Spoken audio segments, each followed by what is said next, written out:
matuturing ba to parang ghost project? Kasi nga, they were ang output nila was supposed to be 12,000 megawatts. And then you're slapping them with a 24 billion penalty fine. So ano po yung nangyari po dito?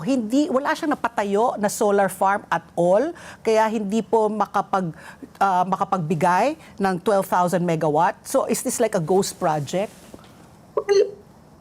Ayokong gamitin yung ghost project. Baka tama kami dyan sa issue eh. Oo. But we have very, very efficient developers and big investors. So I don't want to associate you in the Pero, okay, so just to explain, when you apply for a contract, we give you a contract, ang stages na may pre-development and development, meaning kukuha ka ng mga permits mo, mga ganang preparation, tapos pre-development yan, tapos development yung pag-construct mo, operate mo na. Now, and when you apply for that, sinasabi mo sa amin, ano yung work plan mo?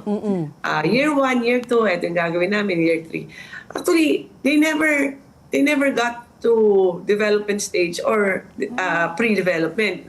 Ni permit, wala silang update. So para siyang more than ghost, parang zombie contract ang tawag ko dyan eh. So I would like to know, kasi solar ito, no? Where were they supposed to build these solar farms? Saan po scattered all over the Philippines? Yes. It's everywhere kasi malaki siya. So there's some in Tarlac, Nueva Ecija, meron din General Santos, Nueva Ecija din, tapos meron din sa Ormoc, Tayabas, everywhere actually. It's all over the country. May estimate mo yan kung halimbawa ang na-terminate 12,000.